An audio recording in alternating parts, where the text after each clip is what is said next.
ఈ రోజున మన అంశం ఏంటంటే గొప్పవాళ్ళు ఎవరు? దేవుని దృష్టిలో గొప్పవాళ్ళు. దేవుడు ఎవరిని గొప్ప చేస్తాడు? ప్రార్థన చేయవాడిని గొప్ప చేస్తాడు. రెండవది ఎవరండి? పరిచర్య చేసేవాడిని. మూడవది ఎవరంటే ఏమీ లేని వారుగా ఉంటారు కానీ అన్నీ కలిగి ఉంటాం. పైకి అసలు ఏమి తెలియనట్టు ఉంటాం కానీ అలా ఇది దేవుని దృష్టిలో మంచిది. ఫోను ఉంటుంది కానీ ఫోన్ మాట్లాడినట్టు ఉండదు. మొన్న ఒక ఆమెకు ఫోన్ చేస్తే లేపల, తర్వాత నాకు ఫోన్ చేసింది. ఫోన్ చేసి ఏమ్మా నువ్వు లేపలేదమ్మా ఫోన్ అంటే, సైలెంట్లో పెట్టాను. ఎందుకు ఫోన్ వచ్చిందని? నీకే ఫోన్ ఉందంటే పద్దాక మాట్లాడుతున్నావు, నీకే ఫోన్ ఉందని టింగ్ టింగ్ టింగ్ అని మోతలో అని అందరూ ఏమైనా అనుకుంటారని సైలెంట్లో పెట్టేసి, నీకు ఇలా నా ఫోన్లు వచ్చినాయి. నేను అందరి ఫోన్ నెంబర్లు లేపను, ఏదైనా ముఖ్యమైన ఫోన్నే సేవ్ చేసుకోండి కనుక పక్కకు వచ్చి చక్కగా మాట్లాడుతున్నాను. మరి అలాంటి ఆమెను అభినందించాలిగా, అవి చాలా అభినందించాలి. వెరీ గుడ్ అమ్మ, అలాగే ఉండు తల్లి, అదే మంచిది. కొంతమంది ఏం చేస్తారు చెప్పండి, రోడ్డు అని ఉండదు, ఏంటి ఫోన్లో రోడ్లు అంటే బస్సు వస్తుందో చూడరు, వెనక నుండి ఆటో వచ్చి గుద్దేది తెలీదు, సున్ని ఎటు ఎగురుతుందో తెలీదు, చీర ఎట్టిపోతుందో తెలీదు, జుట్టు ఎగురుతుందో తెలీదు, ఓహో ఏమీ లేని వారమైనట్టు తెలియని వారు అన్నట్టు ఉండాలి కానీ అన్నీ తెలిసి ఉండాలి. ఆమేన్. ఏమి చేయలేని వారుగా చేతకాని వారులా కనిపిస్తాం, ఆ చోట్లో చూపిస్తాం మన మాట ఇదేంటో. దేవునికి మహిమ కలుగాక, చెప్పాలి గట్టిగా హల్లెలూయా. దేవుని స్తోత్రం స్తోత్రం. కొంతమంది చాలా మగోళ్ళు పెద్ద మగోళ్ళలా కనపడతారు బయట, ఆయన మగోడో కదా భార్య చెప్పాలి. దేవుని స్తోత్రం ఆమేన్. చాలామంది స్త్రీలు చాలా గొప్పగా చెప్పుకుంటారు, మీరు సరైన వాళ్ళు కాదు. ఎవరు చెప్పాలి? దేవునికి మహిమ కలుగాక. కనుక ఏ అల్పుడుగుండు, అల్పములుగా ఉన్నట్టు, అల్పంగా ఉన్నట్టు దీనత్వం ఉండు, ఏమీ తెలియనట్టుగా ఉండు. ఒక దేవుడు ఏదైనా ఘనత గొప్పలో నీకు ఇచ్చినా ఏమీ లేదు, నాకు ఏం తెలుసుకో తెలియదు నాయన, ఏం లేదు. కానీ క్రియలు కాడవచ్చారు చేతకానుడు కూడా మహా. చూడండి, ఒక మాట చదవండి, గలతీ పత్రిక 6:3 చదవండి ఒకసారి. గలతీ పత్రిక 6:3 ఏముందో చూడండి. ఎవడైనను వట్టివాడయుండి తాను ఎన్నికైన వాడనను ఎంచుకొని తన్ను తానే మోసం చేసుకుంటాడు. వట్టివాడు ఏముండవు, ఆత్మీయత ఉండదు, ప్రార్థన ఉండదు, భాషలు ఉండవు, దేవుని సన్నిధిలో ఉండవలసిన వరాలు ఫలాలు తలాంతులు లేకుండా వట్టివారుగా ఉంటాం. కానీ ఎన్నికైన వారముగా గొప్పవారిగా ఫీల్ అయిపోతాం. అలాంటి వాళ్ళు తమ్మును తామే మోసం చేసుకున్నవారు. కనుక అలా కాకుండా అల్పమైన వారిగా ఉందుము గాక, కానీ అన్ని కలిగిన వారిగా ఉందుము గాక. మనుషులు, మా గురువు గారు చెప్పాడు, మనుషుల దృష్టిలో అల్పులుగా ఉండాలి బాబు, కానీ అన్ని కార్యాల్లోనూ మనం నేర్పరమై ఉండాలి. అన్ని కార్యాలలోనూ అమాయకులుగా ఉండకూడదు, కానీ అల్పులుగా ఉండాలి. కానీ అన్నిట్లోనూ సామర్థ్యం కలిగి ఉండాలి, పవర్గా ఉండాలి. 4వది చూద్దాం ఏంటంటే, 4వదిగా నేను ముగిస్తున్నాను.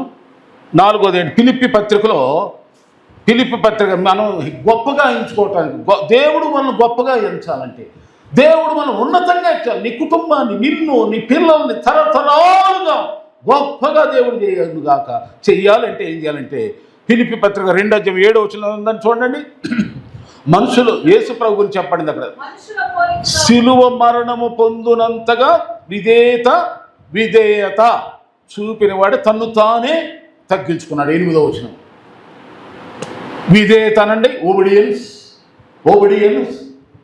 విధేయత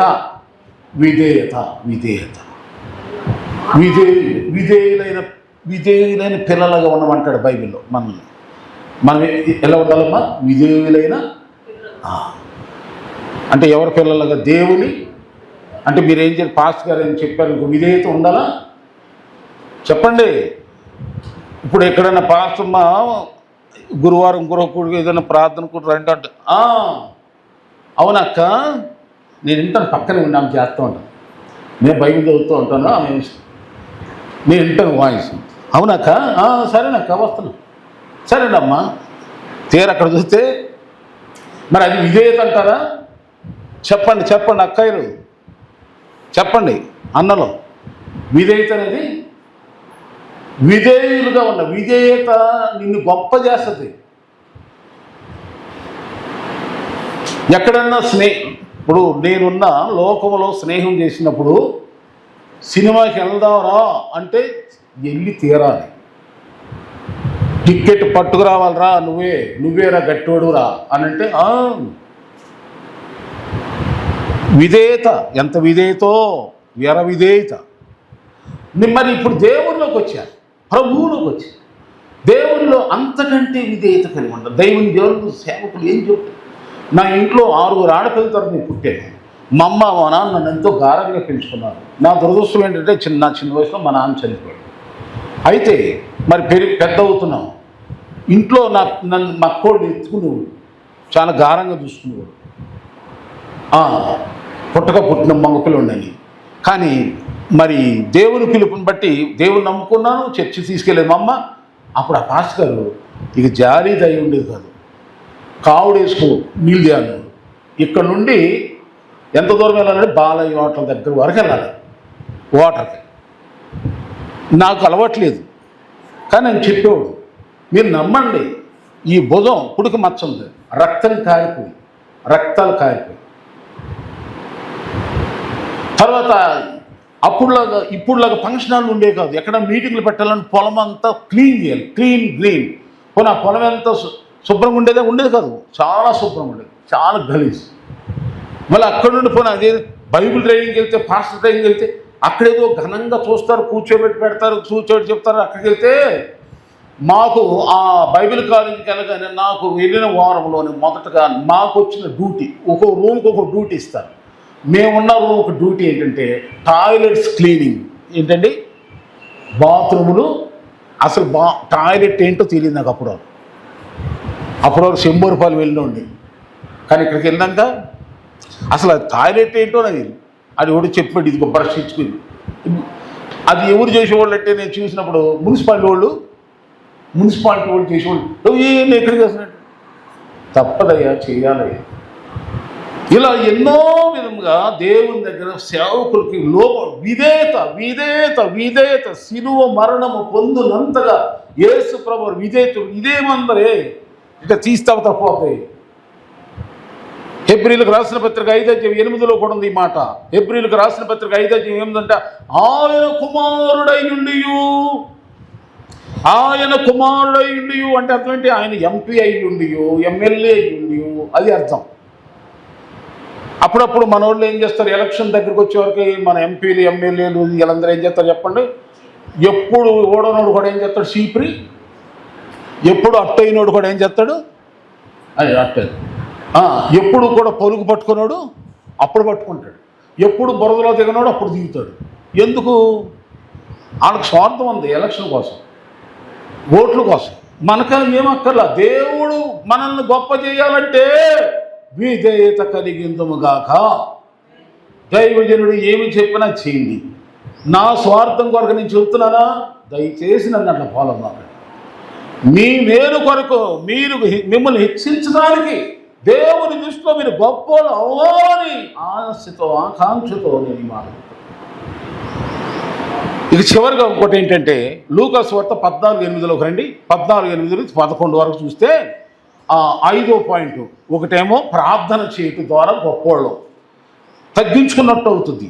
ప్రార్థనలు తగ్గించుకుంటాం, ప్రార్థన చేస్తే పరిచర్య చేస్తూ తగ్గించుకుంటాం. ఏమండి? అల్పుడుగా ఉంటూ తగ్గించుకోవాలి, విధేయతగా ఉంటూ తగ్గించుకోవాలి. తర్వాత పిలిచిన చోట్లలో ఎక్కడైనా నిన్ను పెళ్లి ఫంక్షన్లకు, బర్త్డేలకి, దేనికైనా మనం పిలిచారు ఎవరైనా, అక్కడ మీరు చదువుకోండి. ఆగాదు 14:8, 11 నిన్ను పెళ్లి విందుకే కానీ పిలిచారనుకోండి, పిలిచగానే అక్కడికి వెళ్ళి అగ్రస్థానాలు అగ్రపీఠాలు కోరం. అమ్మా ఏనండి, మనలో కూడా ఎప్పుడైనా కుటుంబ ప్రార్థన పెట్టుకుంటారు ఎవరైనా, పెట్టుకున్నప్పుడు మనం వాళ్ళకి భారంగా ఉండకూడదు, మనం సర్దుకోవాలి. ఎంత తక్కువలో తగ్గించుకుంటే అంతగా దేవుడు మనల్ని హెచ్చిస్తాడండి. అది కూడా వాళ్ళ ఇంటికి వెళ్ళి వాళ్ళ ఇంటి ఫంక్షను, వాళ్ళ పెళ్లి ఫంక్షను, వాళ్ళని చూడలేదు అనుకోబాక, అక్కడ కూడా నీలో ఉన్న విధేయత, నీలో ఉన్నటువంటి ఆ తగ్గింపు వాళ్ళు చూడాలి. ఒకరు అంటారు, ఇక్కడ కూర్చో, వద్దమ్మా ఎవరైనా మీ చుట్టాలు అని కూర్చోండి, పర్లేదమ్మా, పర్లేదు అయ్యా. ఇకప్పుడు ఎవరైనా పర్లేదు అయ్య గారు, ఇక్కడ ఎవరు లేరు, మీకోసమే అని గట్టిగా మోగితే కానీ అప్పుడు వెళ్తా నేను, లేకపోతే వద్దమ్మా వద్దు. ఆ తగ్గింపు కూడా దేవుడు మెచ్చే తగ్గింపు. అక్కడ ఎవరు లేరు అనుకోమాకండి. అప్పుడు పిలిచిన వాళ్ళు ఏమనుకుంటారు, అయ్యో ఇలాంటి వాళ్ళు 10 సార్లు వచ్చిన సంతోషమే, మనకి ఏ ఫిగర్ ఉండదు అనుకోవాలండి. ఆమె తగ్గించుకోవాలండి. ఇలా నేను 5 విధాలుగా చెప్పాను తగ్గించుకోవడం ఎలాగా. చెప్పండి అందరూ. ప్రార్థన అనండి, రెండోది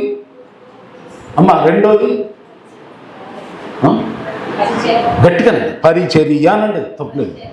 పరిచర్య మీరు ఏదో చేసేసిన వాళ్ళలాగానే భారంగా చెప్పమాకండి. మీకు చెయ్యాలంటేనే చేతులు, లేకపోతే వద్దు.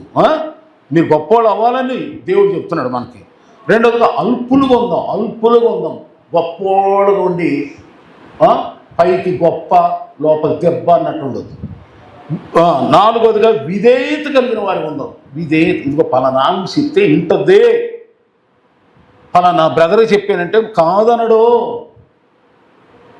అనే ధైర్యం మాకు కలగాలి మీ ద్వారా, విధేయత. ఇక 5వది ఏంటంటే, నీవు ఎక్కడికి పిలిచినా సరే, అది అన్యులదా అమ్మాయినండి, అవిశ్వాసులదా, క్రిస్టియన్సా, చర్చియా, ఎక్కడైనా సరే అగ్రపీఠాలు, అగ్ర స్థలాలు, పీఠాలు ఆశించు, తగ్గించు. అప్పుడు దేవుడు చూసి నేను అన్ని విషయాల్లోనూ హెచ్చిస్తాడు. దేవుడి మాటలను దీవించుగాక.